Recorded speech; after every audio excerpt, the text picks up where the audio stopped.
we're back. I'm joined today by the Tyler O'Shea to talk about SEO. Tyler and I met on Twitter, of all places. And if you're a podcaster and you're not using Twitter, I promise you it is the best social media platform to grow your network, to meet new people, to have as guests on your podcast. Tyler and I met probably back in 2019, and he had just launched a small website called Joker Mag, and he was looking for some people to talk about sports. And as a former college basketball player, I was able to write a few articles on Joker Mag, and that was a really fun time. And since then, Tyler has grown that website to some pretty impressive a pretty impressive size, and that led him into the world of SEO. So Tyler, thank you for joining me today.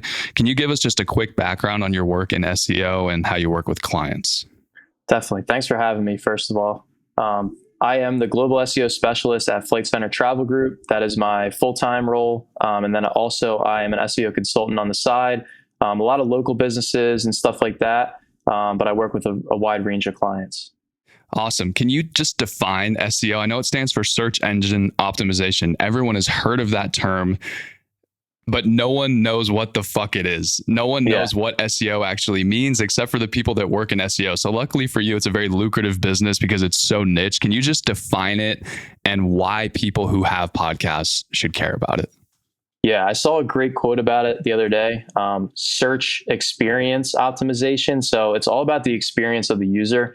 You want to answer the user's questions as quickly as possible, as efficiently as possible, as in-depth as possible, and give them the best experience while doing it. So where other avenues of marketing are kind of about like pattern interrupt, like if you're scrolling social media, you see an ad. Whereas SEO is about search demand, like there's a demand that you're tapping into already. So if someone's searching for a plumber near me or an interview with a certain expert in the example of a podcast, you want to fulfill that demand and be at the top of the search results. So SEO is all about optimizing to be at the top of the search results. It's just making little tweaks. It's not anything like spammy or hacky. It's about just formatting it in the proper way, basically, to show up at the top. And when you say formatting, does that mean specifically like the title of a podcast episode? Does that mean the description? Where exactly can people optimize that formatting? Yeah, it's everywhere. So it's your title. It's going to be your URL slug, like what comes after your .com/ for that particular episode. It is the description, the show notes, timestamps, anything like that, subheadings, even internal links, which we can touch on later. There's so much to it, but it's all about just translating your expertise and putting it on the page.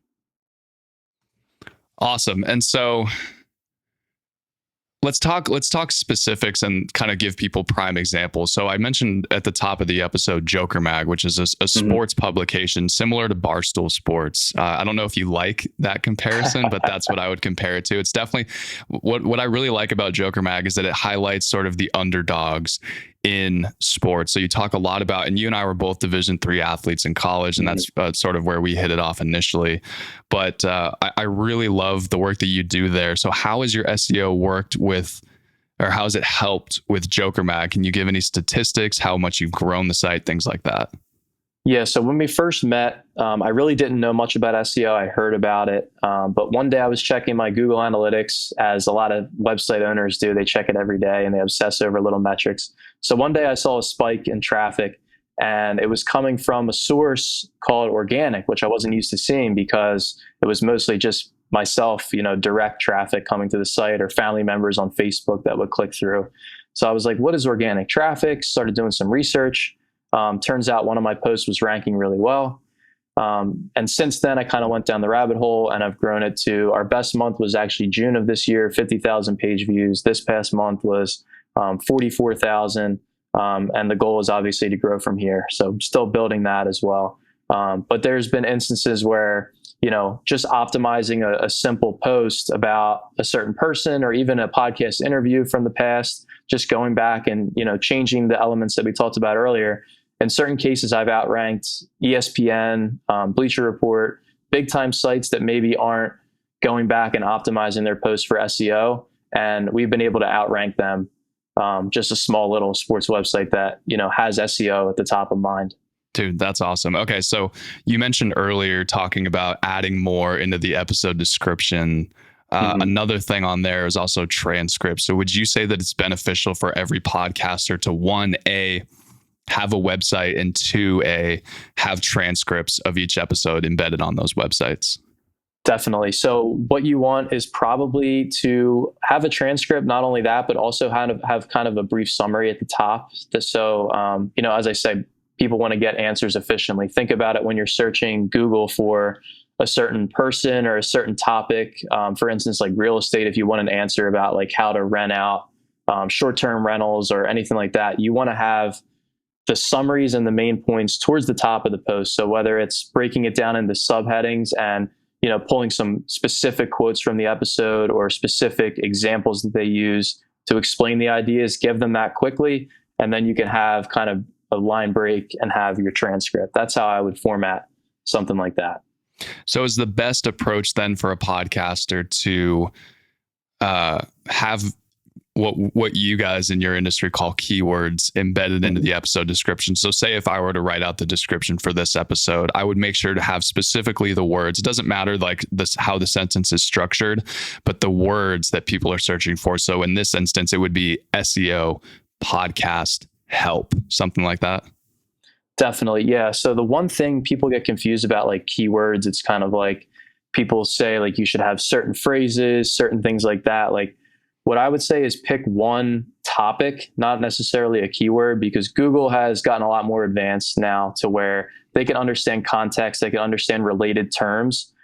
So not only do you have to have, like, it doesn't have to be like SEO podcasts, tips or whatever like that. It could be anything that, is around the specific topic. So it doesn't have to be the exact keyword in the exact order necessarily to rank for that keyword, if that makes sense. No, that totally makes sense. And then what about evergreen content versus topical or timely content? So you mentioned that you would go back and rearrange the SEO optimization in older posts. Do you think it's beneficial for podcaster, or I guess I'm trying to phrase this question in the right way. How should podcasters that host evergreen content that's going to be really valuable regardless of when it's viewed or listened to, versus people that would probably have better SEO optimization the day after their release because they're releasing timely content? So like right now, for example, Rings of Power on Amazon is out. So there's going to be a ton of YouTubers, a ton of podcasts about Rings of Power. So they'll rank really high. That's really easy to kind of understand. Talk a little bit about people who do evergreen content. That seems to be a lot more of the podcasters that I deal with and the audience of this show. How can they best SEO optimize evergreen content?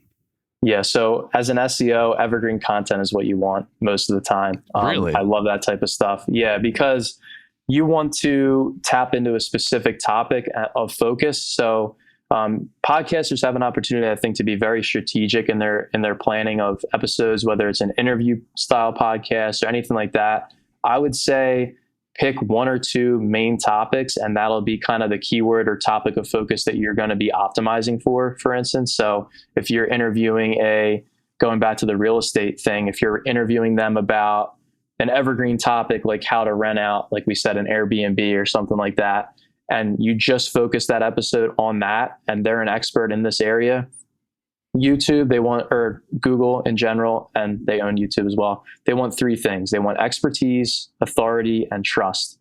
So there's nothing better than firsthand knowledge from an expert in that field. And that's what podcasting is. That's what makes it unique.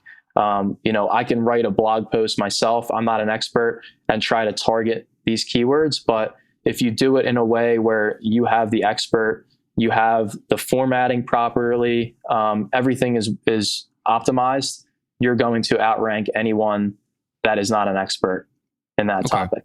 Awesome. And then let's dive a little bit onto podcast episode titles specifically. So would you say that the best approach to titling your podcast episode would be, we're just going to stick for the listeners, we're just going to stick to interview style podcast. That's sort of the largest style of podcast out there. There's audio dramas, there's a bunch of other shit out there. There's different types of podcasts, but let's focus on interview style podcasts. So let's say I was interviewing someone.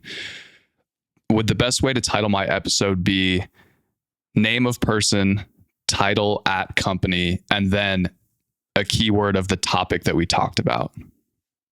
Yeah, I mean, it depends. So I've had success just doing name plus interview, Okay.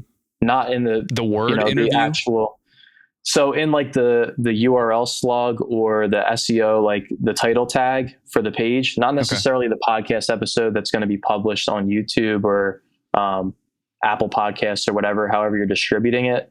That could be like their name colon, the topics you're discussing or the one or two topics you're talking about. But optimizing a written post that is like an article on the site that's going to have the podcast embedded.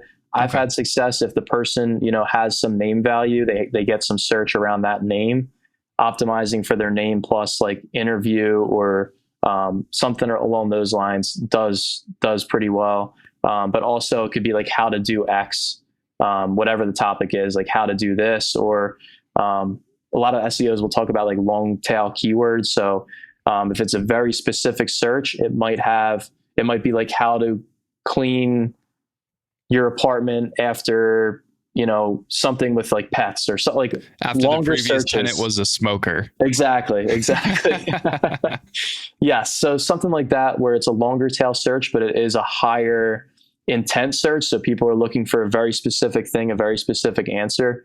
And we can go down a whole rabbit hole of like long tail keywords and stuff like that, but if your interview is answering a specific question about a specific topic, you should optimize for that. So how to whatever could be your target keyword, but you want to name it in a way that people are searching for, if that makes sense. So even if you don't have access to keyword tools that are usually paid, you can go to Google itself and just type in, to reverse engineer this, what your podcast is about. Just start typing things in that you think people are searching for. And before hitting enter, just see what Google is suggesting. Sometimes they might be suggesting a different way of phrasing it. Maybe you phrase things a certain way or you use a certain word, but people are more likely to use this term when referring to something. Especially if you're an industry expert, you might say things a lot differently than the masses do, or your target audience does. You might refer to it a different way. So just be sure to kind of tap into, Google is giving you all the answers right there. And even when you do search for something, you can scroll down to the bottom. You can see recommended searches or related searches. You can also see people also ask, to see like kind of the questions people are typing into Google. So Google itself is a great way to kind of understand the way you should format and optimize your content.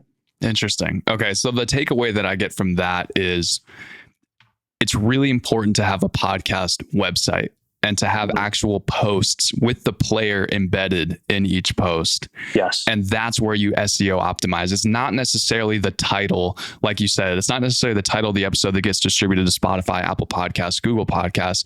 It's the people are searching on Google for how to SEO optimize your podcast. I would have a post on my website with my episode embedded, and that's how people would find my podcast. And that's how I would outrank people who are just posting the episode. Yeah, so I'm sorry I wasn't clear about that type of thing. So the medium is what you want to optimize for. So YouTube, your title might be completely differently than optimizing for Google. So if you have a page on your website, that title will probably most likely be different than your YouTube title, because you want to entice clicks on YouTube. You want your video to appear and get those, clickbaity things in there. That's a different medium. Apple Podcasts is a different medium. Spotify, where they recommend episodes. So your podcast title itself might end up being a lot different than your YouTube title and your website page title. You mentioned earlier tools, and that most of them are paid, and that the best way for people balling on a budget, like most hobbyist podcasters are, is to reverse engineer it with the autocomplete on Google. Mm-hmm. Can you talk about some tools that podcasters can utilize for SEO optimization? They can be paid. Are there any other free options out there besides Google reverse engineering? Yeah, so that's where I would start, is always starting on Google itself if you're trying to optimize for Google. I personally use SEMrush, it's called, and it's a subscription fee to use it.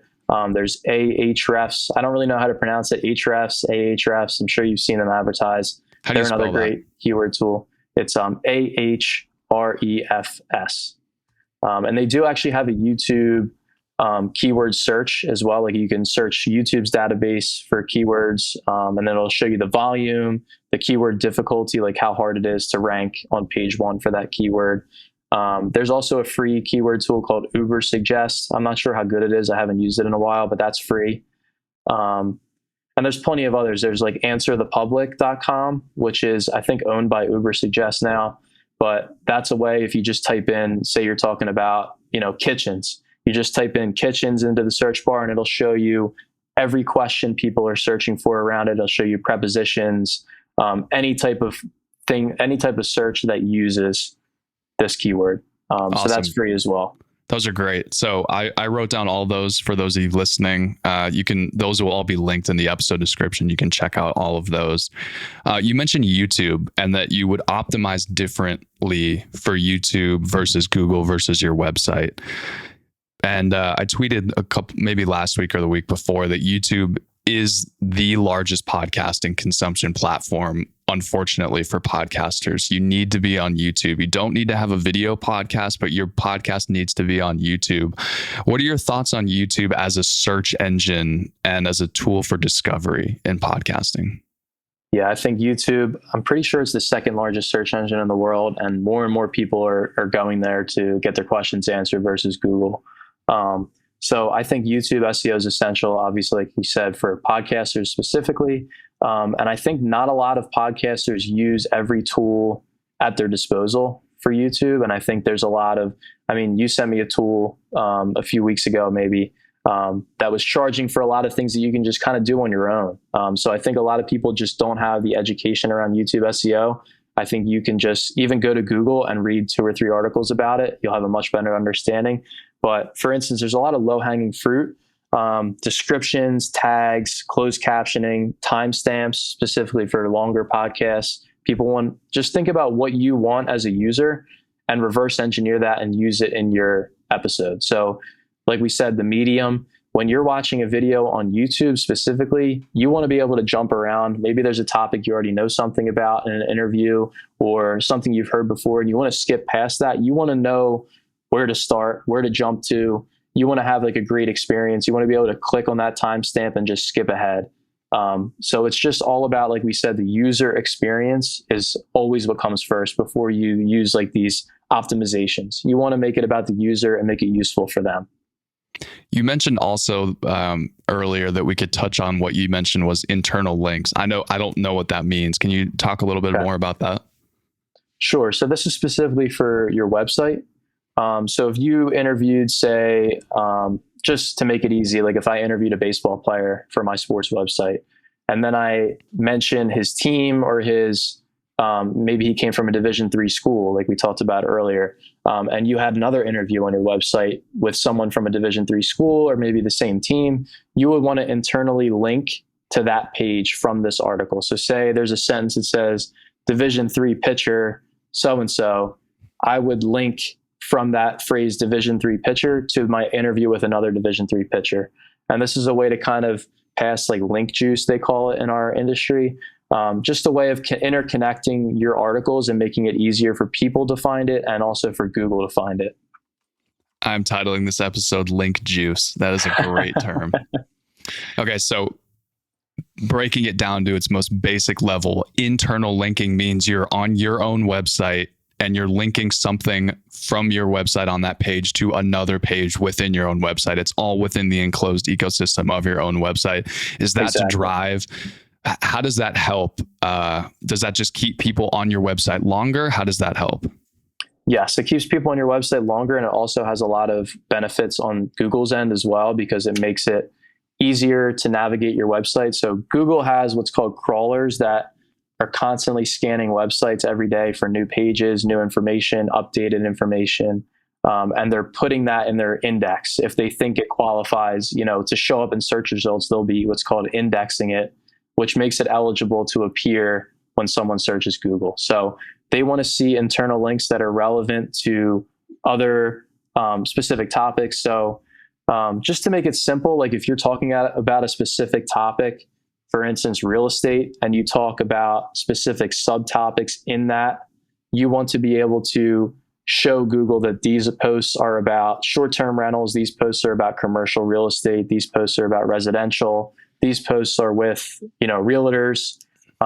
So you just want to be able to interconnect kind of and make it easy for people to discover related articles, related content. Tyler, is there anything else that you recommend for podcasters to sort of make this SEO optimization easier to build into their process of producing an episode? Yeah, so I put together what's called content briefs in my day job and also in my consulting work. It kind of makes it a guideline and kind of a template to follow that you can repeat for every episode that you're putting together. So it'll have, SEO title, URL slug includes the target keyword.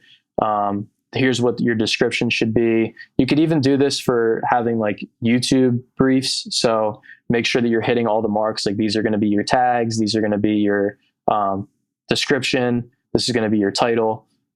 Just having like a process in place is so important, and having that template that you can just repeat without even thinking about it. So you just have to build it once, and then you're set it and forget it kind of. You can just repeat that template for every episode. Is there anything that I didn't ask you that you have knowledge or information about that would be beneficial to podcasters? The one other note I did have is if you are going to build a website around your podcast, you want to translate everything, all the authority you've built in your industry specifically to that website. So if you have places you've been featured, awards you've won, any testimonials from previous guests or people of, expertise and authority, you want to put that on your about page, put it on your homepage. Just show Google and users that you're a trustworthy source. Why should people listen to you over others? Why is your podcast better or more special than all the others that are in your industry? So just find a way to differentiate yourself and also show that you're an authority on the topics you're discussing. One last question. Let's say I have my podcast website and I'm going on like just a guest tour. I'm guesting on a bunch of different podcasts. Is it like table stakes for me as the guest to say to the host, hey, make sure that you link my website on your website or in your episode description?